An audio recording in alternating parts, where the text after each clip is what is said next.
मी ज्योती कपिले,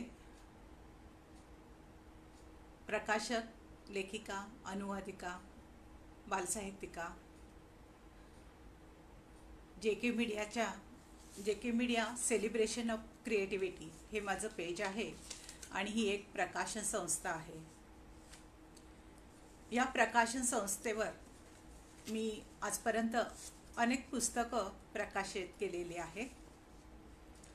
साधारण 25 पुस्तकं प्रकाशित झालेली असून ह्या पुस्तकांमध्ये बालसाहित्यिक डॉक्टर सुमन नवलकर, एकनाथ आवाड, लीला तांबे, ज्योती कपिले यांच्या साहित्याच्या पुस्तकाचा समावेश झाला आहे. तर लेखिका अनुराधा नेरुरकर यांचा ललित लेख संग्रह आला आहे. शशिकांत तिरोडकर यांचा चारोळ्या संग्रह आला आहे. सुधा गोखले यांचा काव्यसंग्रह आला आहे. असे बरेच लेखकांची मांदियाळी जे के मीडियाला लाभलेली आहे. आणि हे जे पुस्तकं प्रकाशित करणं आहे त्याचबरोबर मी काही अनुवाद पण करते. खरं तर अगदी अचानक मी अनुवादाकडे वळाले आणि ह्या अनुवादाला एक छान वळण मिळालं. माझ्या मुलीने एक कविता दिलेली मला आणि ती मी अनुवादित केली. त्याच्यानंतर कथांचा सिलसिला सुरू झाला. पहिले हाय संगीता, पहिले डॉक्टर सूर्यबाला यांच्या कथा मी काही अनुवादित केल्या आणि त्या लोकसत्ता हास्यरंगमध्ये प्रकाशित झालेल्या. तर त्याच्यानंतर ते लोकसत्ताचे संपादक श्रीकांत बोजेवार मला म्हणाले की तुम्ही इतर काही साहित्यिकांच्या कथा अनुवादित करून बघा.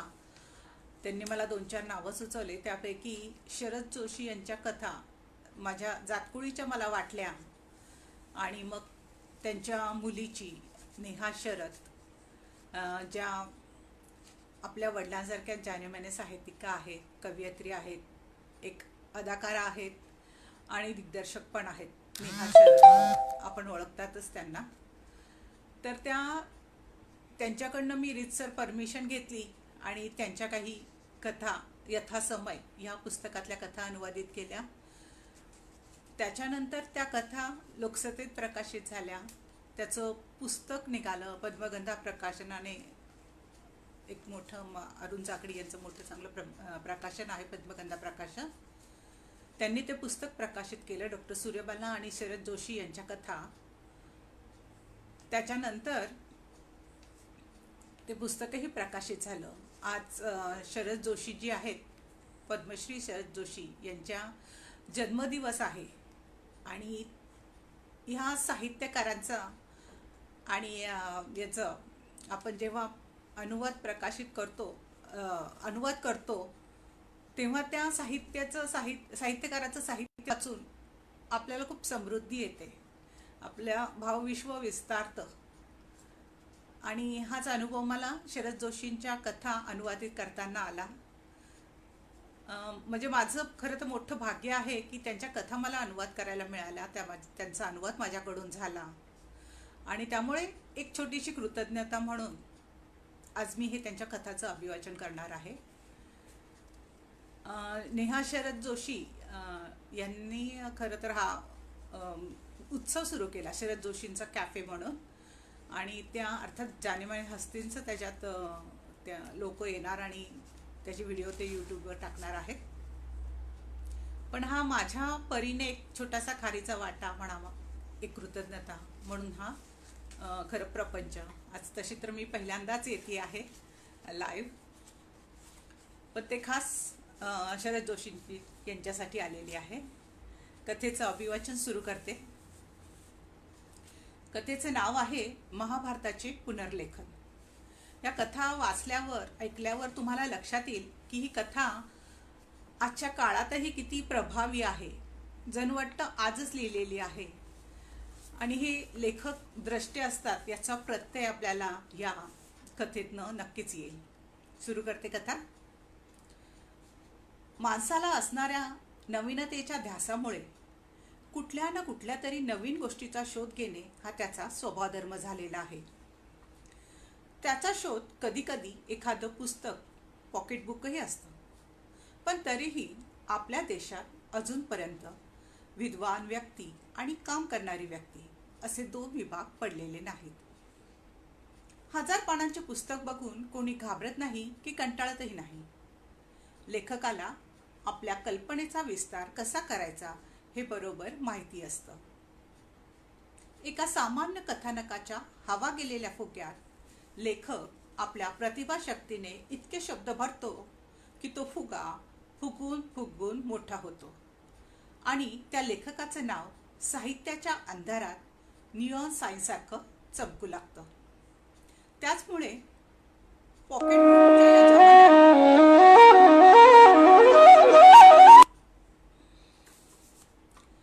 पॉकेटबुकच्या या जमान्यात आता भोपळ्याच्या आकारातील पुस्तकं बाजारात येत आहेत. तसेच ज्या ज्या वाचकांची बुद्धी आणि पुस्तकांची कपाटे मजबूत आहेत ते त्या पुस्तकांची खरेदी करत आहेत. अर्थात एवढं प्रोत्साहन मिळूनही कुणा लेखकाने अशी हिंमत केली नाही की आपणही महाभारतासारखा एखादा महाग्रंथ लिहावा. आजपर्यंत अनेक लढाया लढल्या गेल्या, कित्येक कुटुंबात भांडणं झाली, षडयंत्र रचली गेली, पण नवीन महाभारत मात्र परत काही लिहिले गेले नाही. महाभारताचे लेखक व्यासमुनी आजच्या लेखकांपेक्षा एका बाबतीत भाग्यवान होते आणि ते म्हणजे त्यांचं दीर्घायुष्य. अगदी विचित्रवीर्यापासून जनमेजयापर्यंत ते कार्यरत होते. महाभारताच्या सुरुवातीपासून अंतापर्यंत त्यांनी सगळं काही बघितलं आणि हा ग्रंथ लिहिला. आजही महाभारत होतात नाही असं नाही, पण लेखक वर्ग त्याच्यापासून दूर आहेत आणि जवळ असले तरीही सगळ्या गोष्टी समजून घेण्यास असमर्थ आहे. त्यांना एक बाजू दिसली तरी दुसरी बाजू समजून घेण्यात ते असमर्थ ठरतात आणि दुसरी बाजू समजली तरी पहिलीची व्याख्या करणं शक्य होत नाही. महाभारतासारखा उपक्रम करणं त्यांना कदापि शक्य नाही. एक आयुष्य तर त्यासाठी नक्कीच कमी पडेल. धृतराष्ट्र, युधिष्ठिर, भीम, अर्जुन, कृष्ण, द्रौपदी, दुर्योधन, अश्वत्थामा आणि कर्णासारखं एक जरी बलाढ्य व्यक्तिमत्व मिळालं तरी ते एका चांगल्या कादंबरीसाठी पुरेसं असेल. यातल्या कुठल्याही एका व्यक्तिमत्वावर लिहिणं लेखक असं काही खुलवू शकतो की साहित्यात त्या लेखकाचं नाव अजरामरच होऊन जाईल. व्यासमुनींनी तर या बाबतीत कमालच केली आहे. जयद्रथ, विदुर, शकुनी, दुःशासन, अभिमन्यू इत्यादी छोटी छोटी चरित्रही त्यांनी अशी काही उभी केली आहे की लेखकांची कोऑपरेटिव्ह सोसायटी समिती असावी जी सरकारच्या मदतीने आपलं काम करीत आहे असं वाटावं. आता ते दिवस गेले. जर कोणी ब्राह्मण कर्णाकडे त्याची कवच कुंडल मागायला गेला तर तो लगेच म्हणेल, वा मित्रा, तुला मीच भेटलो होतो का मूर्ख बनवण्यासाठी? तुला जर कवच कुंडल दिली तर मी काय करायचं? तुझ्या नावाने रडायचं? चल जा निघेतून. आज कौरव पांडव जुगार किंवा 3 पत्ते खेळत असते तर चुकून सुद्धा कोणी राज्य पणाला लावलं नसतं आणि समजा राज्य पणाला लावून हारले असते तरी दुसऱ्या दिवशी त्यांनी राज्य द्यायला नकार दिला असता की अरे बाबा माफ कर, रात्री शुद्ध नव्हती. जर आजच्या पांडवांना जंगलात जावं लागलं असतं तर त्यांनी तिकडे जातात एक कोऑपरेटिव्ह सोसायटी बनवली असती आणि जंगलातील लाकडं, विड्या बनवण्यासाठी पानं इत्यादी जंगल संपदा विकण्याचा धंदा सुरू केला असता. आज कृष्ण अर्जुनाचा सारथी बनलाच नसता. चक्क म्हणाला असता, माझ्यासारख्या पोझिशनचा माणूस असे छोटे छोटे कामं करेल काय? आणि चुकून सारथी झाला असला तरी अर्जुनाला त्याच्या कृष्णाकडून गीतेचे तत्वज्ञान ऐकायची वेळ आली नसती. कारण अर्जुन कृष्णाला सरळ सरळ म्हणाला असता, माझ्या कामात दखल देणारा तू कोण? तुझं काम रथ चालवायचं आहे तेव्हा ते काम तू व्यवस्थित कर. उगाच चर्चा करण्याची गरज नाही. ज्या दिवशी कौरवांनी चक्रव्यूह रचला असता त्या दिवशी अभिमन्यू आत गेलाच नसता. म्हणाला असता, नसतं संकट कशाला ओढून घ्या. एक दिवस लढाई नाही लढली तर काही बिघडत नाही. आणि जर समजा अभिमन्यू चक्रव्यूहामध्ये अडकला असता तर कौरवांच्या शिपायांचा खिसा गरम करून बरोबर बाहेर आला असता. गेले ते जुने दिवस, जुन्या समजुती आणि पद्धती. आज जर कोणी लेखक महाभारत लिहायला बसला तर तो पुढेच सरकणार नाही.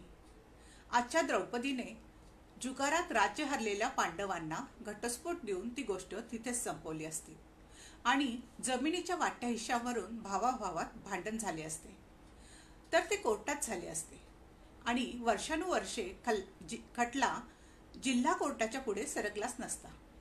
अशा वेळी जर महाबली भीमाने एखाद्या दिवशी दुर्योधनाबरोबर मारामारी केली असती तर लगेच फौजदारी खटला दाखल झाला असता.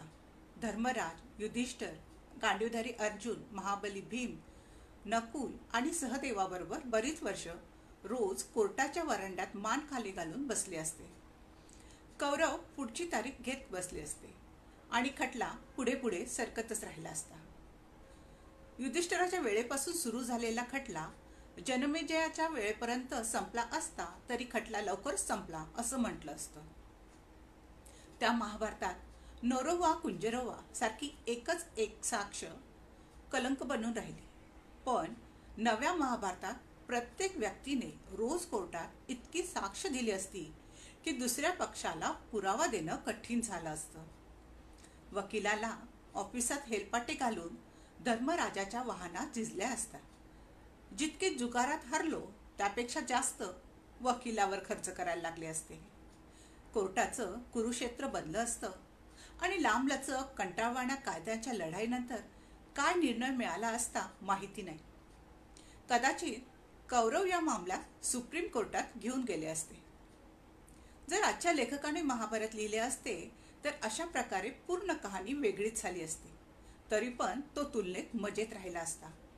कुठल्या ना कुठल्या तरी मासिकात ते लेखन सदर रूपात क्रमशः प्रसिद्ध करून चांगले पैसे वसूल केले असते.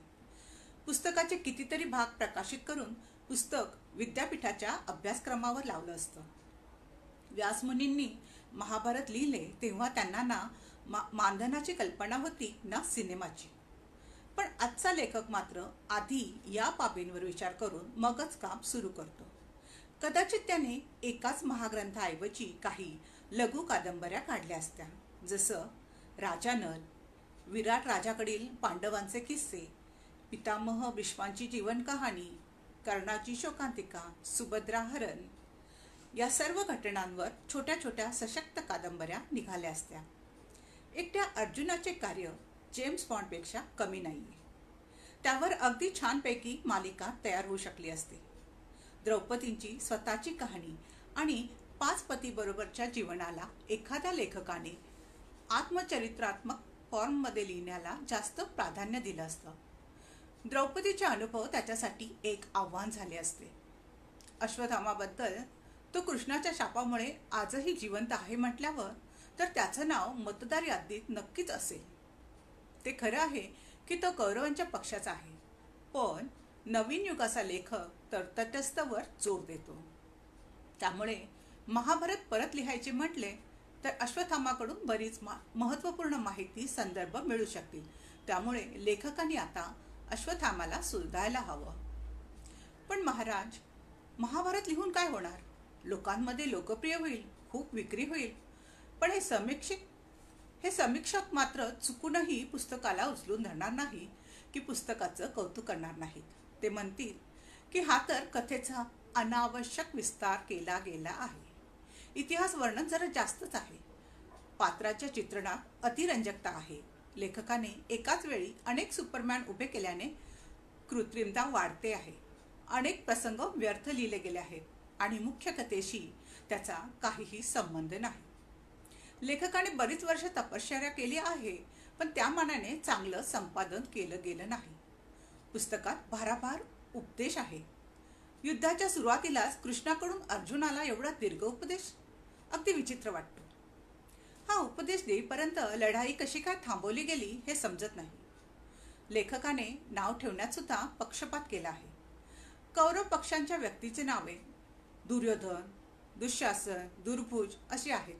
हे बरोबर नाही वाटत. जणू काही जन्माच्या वेळी त्यांच्या वडिलांना माहिती होतं की आपली मुलं मोठी झाल्यावर खलनायक बनतील, म्हणून त्यांनी अशी अवघड नावं ठेवली असतील का?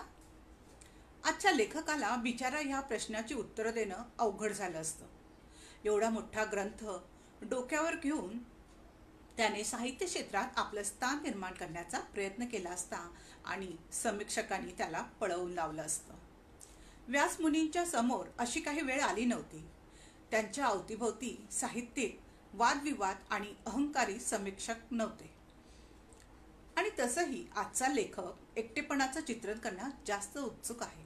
त्याचा हिरो अर्जुन नाही, तर अश्वत्थामा आहे, जो कडूकोड स्मृतीचं ओझं शिरार घेऊन जगतो आहे, जो युद्धाच्या नावाने घाबरत आहे.